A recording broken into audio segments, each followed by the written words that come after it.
नमस्कार, welcome to Aman study point. R O 2016 के अंतर्गत मॉक टेस्ट में आज हिंदी का फुल टेस्ट होगा, यानी फुल 60 क्वेश्चंस रहेंगे। आप लोग आंसर देने की कोशिश करिए और कितना स्कोर हुआ ये कमेंट बॉक्स में लिखकर बताइएगा। उससे पहले एक बहुत ही ज़रूरी सूचना, करंट अफेयर्स 2020 पिछले एक साल की काफ़ी लोगों के व्हाट्सएप पे मैसेज, फेसबुक पे मैसेज, कमेंट वगैरह आ रहे हैं कि ये कब आएगी। तो बिल्कुल अब आपको ज़्यादा परेशान होने की ज़रूरत नहीं है, आपका इंतज़ार ख़त्म होने वाला है। 5 सितंबर को लॉन्च होने वाली है पिछले एक साल की करंट अफेयर्स की सबसे बेस्ट पीडीएफ्स, यूट्यूब चैनल पे सबसे बेस्ट पीडीएफ्स में से एक, जो कि लगभग 90% क्वेश्चंस जो कि एग्ज़ाम में पूछे जाते हैं वो मेरी ही पीडीएफ से सीधे अभी तक पिछले 2-3 सालों में मिले हैं। तो ऐसी करंट अफेयर्स की पिछले एक साल की पीडीएफ 5 सितंबर को लॉन्च होने वाली है। इससे संबंधित नोटिफिकेशन जल्द यूट्यूब चैनल पर जारी होगा, आप हमारे साथ बने रहें। चलिए शुरुआत करते हैं प्रश्न की। पहला प्रश्न है, अस्थावर का विलोम शब्द है। अस्थावर का विलोम जंगम होता है, ऑप्शन डी इसमें सही है। ग्रस्त का विपरीतार्थक यानी विलोम शब्द कौन सा होता है? ग्रस्त का विलोम मुक्त होता है, ऑप्शन ए इसमें सही है। अगला, मूक का विलोम क्या होता है? मूक का विलोम वाचाल होता है। मूक मतलब कम बोलने वाला और वाचाल का मतलब अधिक बोलने वाला। ओके, चलिए अगला है, निम्न में से गलत विलोम शब्द युग्म कौन सा है? देखिए, सोचिए और सोच के बताइए। देखिए, इसमें से ऑप्शन ए सही होगा। प्रवेश का विलोम नवेश नहीं होता है, बल्कि प्रवेश का विलोम निकास होता है। अगला प्रश्न है, संयोग का विलोम शब्द है। संयोग का विलोम वियोग होता है, ऑप्शन बी इसमें सही होगा। अगला प्रश्न है, अपशकुन का विलोम शब्द है। अपशकुन का विलोम शकुन होता है, ऑप्शन बी इसमें सही होगा। ठीक है, जबकि पुण्य का विलोम पाप होता है, पावन का अपावन होता है। ओके, अगला, पुष्ट का विलोम शब्द है। पुष्ट का विलोम छींड़ होता है, ऑप्शन ए इसमें सही है। अगला, निम्न में से कौन सा विलोम युग्म त्रुटिपूर्ण है? चारों देखिए और चारों बताइए कौन सा इसमें सही नहीं है। देखिए, जो 8वां प्रश्न है इसका जो सही आंसर होगा वो होगा ऑप्शन डी, आहार और विहार। ये असंगत हैं क्योंकि आहार का विलोम निराहार होता है, ना कि विहार होता है। अगला, मौन शब्द का विलोम है। मौन शब्द का विलोम मुखरता होता है, ऑप्शन ए इसमें सही होगा।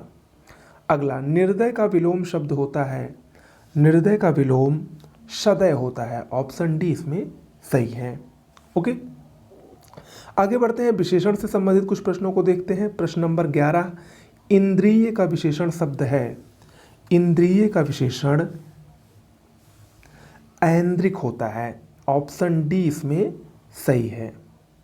अगला प्रश्न, भोले बालक ने क्रूर डाकू के कठोर हृदय में कोमल भावना जगा दी। भोले बालक ने क्रूर डाकू के कठोर हृदय में कोमल भावना जगा दी। इस वाक्य में कितने विशेष्य हैं? विशेष्य का मतलब संज्ञा से होता है।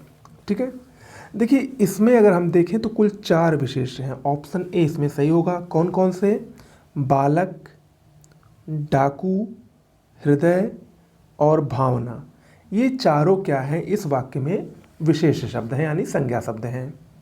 अगला प्रश्न है, तीसरा शब्द में कौन सा विशेषण है? बहुत ही आसान है, तीसरा में क्रमवाचक विशेषण है, ऑप्शन डी इसमें सही है। अगला प्रश्न है, बड़ा घर, छोटा आदमी और नीला वस्त्र में विशेष से पद कौन कौन से हैं? देखिए, बड़ा घर, छोटा आदमी और नीला वस्त्र में घर, आदमी और वस्त्र, यानी ऑप्शन सी सही होगा। घर, आदमी और वस्त्र, ये तीनों विशेष्य हैं।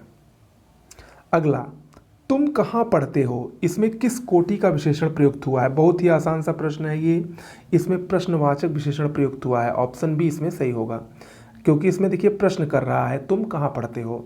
अगला प्रश्न है, इनमें संख्यावाचक विशेषण कौन सा है?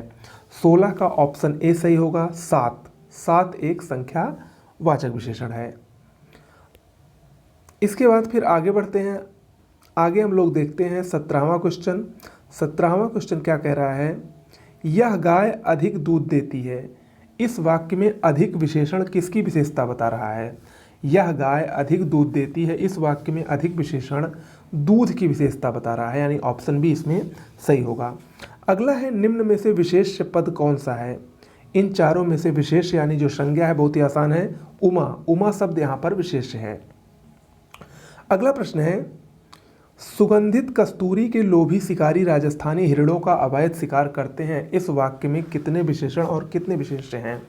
देखिए इसमें सुगंधित कस्तूरी के लोभी शिकारी राजस्थानी हिरणों का अवैध शिकार करते हैं, इसमें 4 विशेषण और 4 विशेष्य होंगे। ऑप्शन सी इसमें सही होगा। कैसे? पहले विशेषण को हम लोग देखते हैं। यहाँ पर विशेषण है सुगंधित, लोभी, राजस्थानी और अवैध। ये 4 यहाँ पर विशेषण हैं।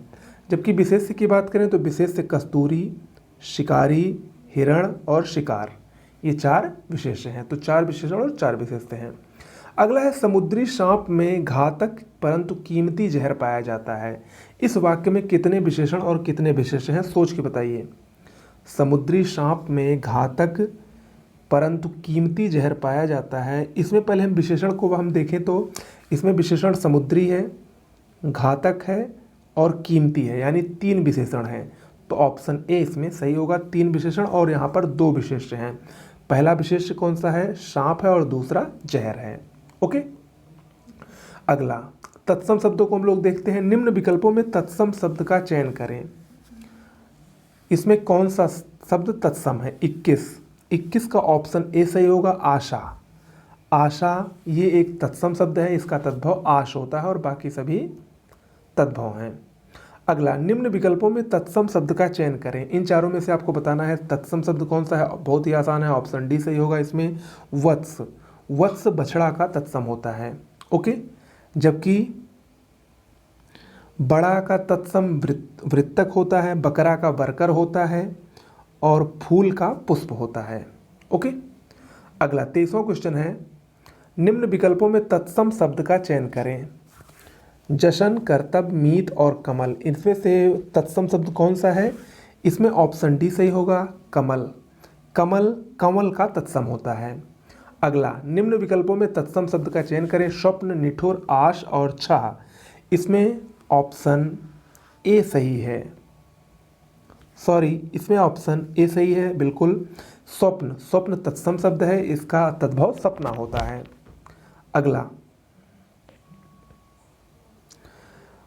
अगला प्रश्न है निम्न विकल्पों में तत्सम शब्द का चयन करें। गहरा, तीखा, अटारी और निष्ठुर, इसमें कौन सा शब्द तत्सम है? इसका सही जवाब होगा ऑप्शन डी, निष्ठुर। निष्ठुर निठुर का तत्सम शब्द होता है, यानी इसका तद्भव निठुर होगा। चलिए अगला प्रश्न है एकल शब्द का तद्भव शब्द है। एकल का तद्भव यानी एकल तत्सम है, इसका तद्भव अकेला होता है। ऑप्शन सी इसमें सही होगा। अगला है करपट शब्द का तद्भव शब्द है। करपट का तद्भव के कपड़ा होता है, यानी ऑप्शन सी इसमें सही है। अगला है कैवर्त शब्द का तद्भव रूप है। कैवर्त का तद्भव केवट होता है। ऑप्शन बी इसमें सही होगा। अगला है गृद्ध शब्द का तद्भव रूप क्या होता है? गृद्ध का तद्भव गीध या गिद्ध होता है। गीध या गिद्ध होता है, यानी ऑप्शन डी इसमें सही होगा। अगला है तिक्त शब्द का तद्भव शब्द क्या होता है? तिक्त का तद्भव तीता होता है। ऑप्शन ए इसमें सही होगा। ओके। चलिए अगला 31वां प्रश्न देखते हैं। निम्न में से निश्चल का अर्थ नहीं है। निश्चल का अर्थ क्या नहीं है? इसका सही जवाब होगा ऑप्शन डी, निश्चित। निश्चित ये निश्चल का अर्थ नहीं होता है और बाकी सभी होते हैं। अगला है जानने की इच्छा रखने वाला, इसके लिए एक शब्द क्या होगा? इसके लिए एक शब्द होता है जिज्ञासु। ऑप्शन बी इसमें सही होगा। इसके बाद फिर आगे बढ़ते हैं प्रश्न संख्या 33 की तरफ। स्वयंभू शब्द का क्या अर्थ है? स्वयंभू शब्द का क्या अर्थ है? स्वयंभू का अर्थ होता है स्वतः उत्पन्न, जो स्वयं से उत्पन्न हुआ हो। अगला प्रश्न है जिसकी आशा न की गई हो। 34वां प्रश्न है जिसकी आशा न की गई हो, उस वाक्यांश के लिए एक शब्द क्या होगा? उसके लिए एक शब्द होगा अप्रत्याशित। ऑप्शन डी इसमें सही होगा। अगला है उपकृत, इस शब्द के लिए सही वाक्यांश क्या है? उपकृत के लिए सही वाक्यांश है जिस पर उपकार किया गया हो, यानी ऑप्शन डी इसमें सही होगा। अगला है युगों से चले आने वाले, इसके लिए एक शब्द क्या होगा? युगों से चले आने वाले का इसका एक शब्द होगा सनातन। अगला है जिसे बुढ़ापा ना आए, इस वाक्यांश के लिए एक तत्सम शब्द है। जिसे बुढ़ापा ना आए उसके लिए एक तत्सम शब्द होगा अजर। ऑप्शन सी इसमें सही होगा। अगला है जो व्याकरण को जानता हो, इसके लिए एक शब्द है व्याकरण। ऑप्शन ए इसमें सही होगा। अगला है जो क्षमा करने योग्य नहीं है, इस वाक्यांश के लिए एक शब्द होगा अक्षम्य। अगला प्रश्न है पश्चिम और उत्तर दिशाओं के मध्यस्थ कोण को क्या कहते हैं? पश्चिम और उत्तर दिशाओं के मध्यस्थ कोण को वायव्य कोण कहते हैं, यानी ऑप्शन सी सही होगा। देखिए इसको देख लीजिए, पूछता है अक्सर। वायव्य कोण तो पश्चिम और उत्तर दिशा के बीच का कोण हो गया। इसके अलावा पूरब और उत्तर के मध्य कोण को ईशान कोण कहते हैं। पूरब और उत्तर के मध्य कोण को ईशान कोण, और दक्षिण और पश्चिम के मध्य कोण को नैऋत्य कोण कहते हैं। ओके, ये आप लोग याद रखिएगा। अगला, निम्न में से कौन सा वाक्य व्याकरण की दृष्टि से अशुद्ध है? चारों वाक्य देखिए और चारों सोच के उत्तर दीजिए। देखिए इसमें ऑप्शन ए अशुद्ध है। श्री कृष्ण के अनेकों नाम है, ये व्याकरण की दृष्टि से अशुद्ध है। इसका शुद्ध रूप होगा श्री कृष्ण के अनेक नाम हैं। अगला प्रश्न है निम्न में से कौन सा वाक्य शुद्ध है? चारों में से देखकर बताइए कि कौन सा इसमें शुद्ध होगा। इसमें ऑप्शन सी सही होगा, मैं सारी रात जागता रहा, यही वाक्य इसमें शुद्ध है। अगला है निम्न में से कौन सा वाक्य शुद्ध है? इन चारों को देख के बताइए इसमें से कौन सा आपका सही है। इसका ऑप्शन डी सही होगा, कृपया पत्रोत्तर शीघ्र दें, ये इसमें शुद्ध है, बाकी सभी अशुद्ध हैं। अगला है महान व्यक्तियों में भौतिक वस्तुओं के प्रति पाई जाती है वाक्य के रिक्त स्थान की पूर्ति कीजिए। यानी इसमें रिक्त स्थान में क्या आएगा? महान व्यक्तियों में भौतिक वस्तुओं के प्रति निर्लिप्तता पाई जाती है। ओके, निर्लिप्तता पाई जाती है, ऑप्शन ए इसमें सही होगा। अगला है निम्न वाक्यों में से एक वाक्य शुद्ध है। इन चारों को देखिए और चारों को बताइए कौन सा इसमें सही है। देखिए इसका ऑप्शन ए एकदम सही है, उसने मिष्ठान्न खरीदा, यही सही है, बाकी सभी अशुद्ध हैं। अब इसका देखिए शुद्ध क्या होगा? भोजन बहुत गरिष्ठ था, इसका शुद्ध होगा भोजन बहुत गरिष्ठ है। इसका शुद्ध क्या होगा? इसका सही शुद्ध होगा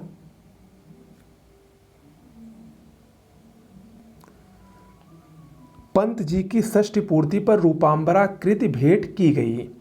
और इसका होगा आप तो अंतर्ध्यान हो गए का, आप तो अंतर्धान हो गए। यहाँ पर ये अंतर्ध्यान गलत लिखा है। ओके, चलिए अब आगे बढ़ते हैं, क्वेश्चन नंबर 46 की तरफ बढ़ते हैं। निम्न में से शुद्ध वाक्य का चयन कीजिए। इसमें से शुद्ध वाक्य होगा उसके प्राण निकल गए, बहुत ही आसान है, ऑप्शन ए इसमें सही होगा। फिर अब अगला देखिए, निम्न प्रश्नों में रेखांकित शब्दों का दिए गए विकल्प में से शुद्ध शब्द चुनिए। पहला 47वां क्वेश्चन है, अनुशासन के अभाव में विद्यार्थियों में उच्च श्रृंखलता आती है। ये गलत लिखा गया है, इसका सही क्या होगा? इसका सही होगा ऑप्शन ए, ये सही लिखा है। ठीक है। अगला, दिन ब दिन रसायनों के अप्रत्याशित प्रभाव सामने आ रहे हैं, ये तो बिल्कुल गलत लिखा है। इसका जो सही शब्द लिखा है वो है ऑप्शन सी, अप्रत्याशित। अगला है, वह इन सब तथ्यों से अनभिज्ञ है, ये तो बिल्कुल गलत है। इसका जो सही शब्द होगा वो होगा ऑप्शन डी, अनभिज्ञ है। अगला है, भारतीय समाज का पुनरुत्थान शिक्षा के विकास से ही संभव है, पुनरुत्थान गलत लिखा है। इसका जो सही शब्द होगा वो होगा ऑप्शन बी, पुनरुत्थान। चलिए आगे अब हम पर्यायवाची शब्दों को देखते हैं। अगवानी किस शब्द का पर्यायवाची है? अगवानी स्वागत का पर्यायवाची होता है, ऑप्शन डी इसमें सही है। अगला, चमू का क्या पर्यायवाची है? देखिए चमू का पर्यायवाची शब्द क्या होता है? चमू, इसका जो पर्यायवाची शब्द होता है सेना।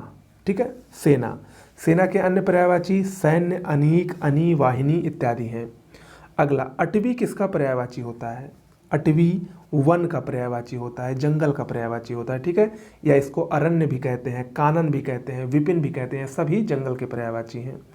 अगला है, परिव्राजक का क्या पर्यायवाची है? परिव्राजक शब्द ये सन्यासी का पर्यायवाची होता है, ऑप्शन बी इसमें सही है। अगला, वसन शब्द का क्या पर्यायवाची है? बहुत ही आसान है ये, वसन वस्त्र का पर्यायवाची होता है, ऑप्शन सी इसमें सही है। अगला, मधुप किसका पर्यायवाची शब्द है? मधुप भ्रमर का पर्यायवाची यानी भौरे का पर्यायवाची होता है। अगला प्रश्न, चपला शब्द का निम्न में से कौन सा पर्यायवाची नहीं है? देखिए, चपला शब्द का पर्यायवाची इन चारों में से दीप नहीं है, ओके, जबकि विद्युत, दामिनी, बिजली ये सब क्या है? चपला के पर्यायवाची हैं। अगला, निम्न में से कौन सा शब्द पुत्री का पर्यायवाची नहीं है? इसमें से ऑप्शन बी जो तनुज दिया गया है, तनुज पुत्री का पर्यायवाची नहीं है, ये पुत्र का पर्यायवाची है और सभी पुत्री के पर्यायवाची हैं। अगला, आरसी शब्द का क्या पर्यायवाची है? आरसी शब्द दर्पण का पर्यायवाची होता है, मोस्ट इंपॉर्टेंट है, ऑप्शन ए इसमें सही होगा। देखिए, दर्पण का एक और पर्यायवाची होता है मुकुर, अक्सर परीक्षा में पूछा जाता है, मुकुर मोस्ट इंपॉर्टेंट है। अगला, निम्न में से कौन सा शब्द समूह का पर्यायवाची नहीं है? समूह का पर्यायवाची अनीक नहीं है, अनीक, अनीक ये सेना का पर्यायवाची है, अभी मैंने ऊपर आपको बताया था, ये समूह का पर्यायवाची नहीं है। ओके, तो ये कुल 60 क्वेश्चंस थे। आप इसमें अपना स्कोर जरूर बताइएगा कि आपके कितने सही हुए, और ये टेस्ट बहुत ही महत्वपूर्ण है। ऐसे ही आपको बहुत कुछ हमारे चैनल पर मिलेगा अगर आप लोग हमारे चैनल को लाइक शेयर सब्सक्राइब जरूर करेंगे। ओके, धन्यवाद।